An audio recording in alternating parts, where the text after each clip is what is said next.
मरकजी सरकार का ट्रैक रिकॉर्ड देखा है, जहां भी इनने डेवलपमेंट करने की कोशिश की, it's come eight the cost of the environment and ecology.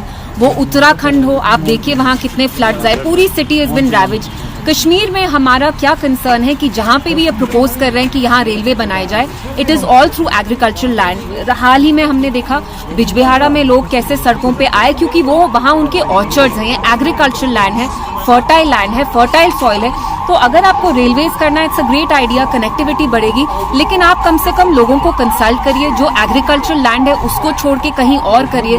What is the need? पहले से यहाँ लोगों में इतनी इंस्टेबिलिटी है, इतनी सिक्योरिटी इनसिक्योरिटी है अपनी लाइवलीहुड को लेके। अब जहां से उनका थोड़ा बहुत आता है ऑर्चर्ड से थ्रू, उनकी जो सस्टेनेबल इनकम आती है वो भी आप उनसे छीन रहे हैं। So the issue is not against development, the issue is, our concern is that it's development, विकास at the cost of our ecology. आप जानते हैं कश्मीर फ्रेजाइल है, इकोलॉजिकली कितना सेंसिटिव है, तो ये देखनी चाहिए चीजें।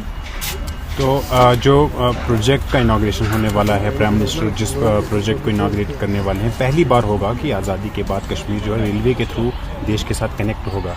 उस डेवलपमेंट को आप कैसे देखते हैं? देखिए, जैसा मैंने कहा, connectivity is a good thing, and हमने भी कोशिश की, जब मुफ्ती साहब यहाँ थे तो बहुत सारी ये चीजें जो उनके टाइम पे इनिशिएट की गई, वो अलग बात है कि अब जाके हो रही है। So we are all for connectivity, whether that's railway, whether that's a bus service, but it should not happen at the cost of the ecology. You know, Kashmir is very sensitive environmentally. आप जानते हैं अमरनाथ यात्रा भी इनने कितनी extend की, we didn't have a problem. जहां पहले 20 दिन होती थी, फिर इनने अब 2 महीने एक्सटेंड किए। तो यहाँ पे लोगों के लेजिटिमेट कंसर्न्स हैं कि उनका आप एग्रीकल्चर लैंड ले लेके, you know, you're just putting it up for railways, which is not a good idea. You're going to wreck our ecology, you'll wreck our environment. Thank you.